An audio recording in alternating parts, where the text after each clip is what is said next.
नमस्कार। बुलेटिन कोविड-19 में आप सबका स्वागत है और मैं हूं याशु गांधी। बेंगलुरु स्थित संस्था डी स्कैलिने द्वारा शाइकोकैन नामक एक चिकित्सीय उपकरण विकसित किया गया है, जिसे कमरे, कार्यालय, किराना स्टोर और कई अन्य स्थानों को कीटाणु रहित करने के लिए स्थापित किया जा सकता है।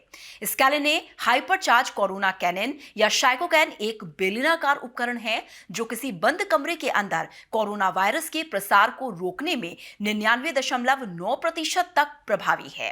यह डिवाइस फोटोन का उत्पादन करती है, जो कि ऊर्जा के छोटे पैकेट होते हैं। ये फोटोन उच्च ऊर्जा इलेक्ट्रॉनों का उत्सर्जन करने के लिए वायु कणों से टकराते हैं।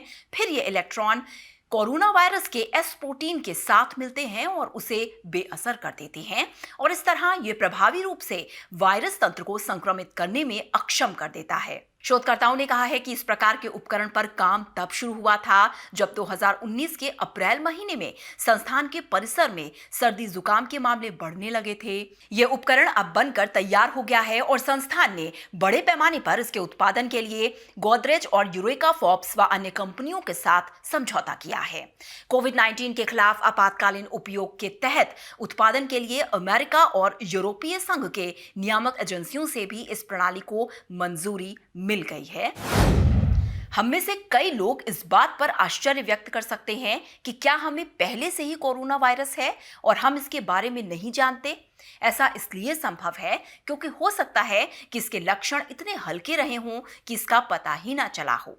अब आईआईटी दिल्ली और Wells Fargo international solutions private limited United way of Bengaluru के साथ मिलकर घर बैठे जांच करने के लिए एक कोविड-19 परीक्षण किट विकसित कर रहे हैं। एंटीबॉडी आधारित इस किट का उपयोग कर लोग ये जान सकते हैं कि क्या उन्हें कोविड-19 का संक्रमण पहले कभी हुआ था।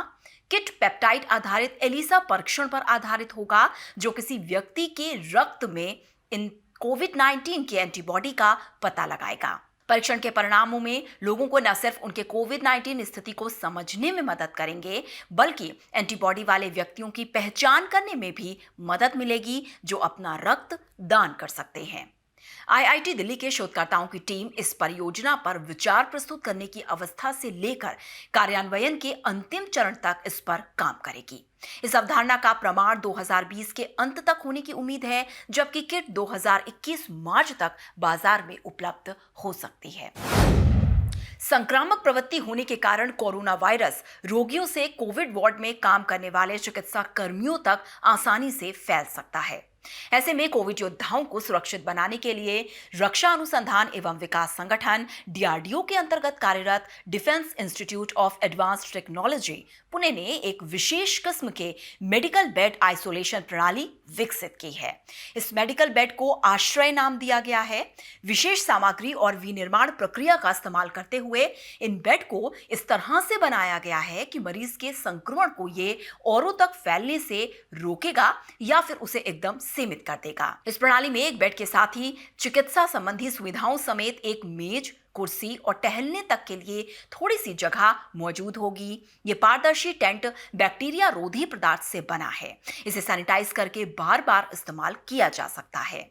मेडिकल बेड के इस टेंटनुमा खोल को उपलब्ध स्थान के हिसाब से व्यवस्थित किया जा सकता है। साथ ही मरीज की निजता को बनाए रखने के लिए जमीन से 3 फीट ऊपर तक टेंट को अपारदर्शी रखा गया है। यह प्रणाली कोविड-19 रोगियों के आइसोलेशन को बनाए रखने के लिए एक किफायती और पुनः प्रयोग में लाने लायक एक ऐसा समाधान है जिसे संस्थानों, अस्पतालों और घर, इसके अलावा व्यक्तिगत क्वारंटीन के लिए उपयुक्त माना गया है। तो आज के इस अंक में बस इतना ही। बुलेटिन कोविड-19 के अगले अंक में हम फिर हाजिर होंगे। तब तक आप अपना बहुत ख्याल रखिए और हमें दीजिए अनुमति। नमस्कार।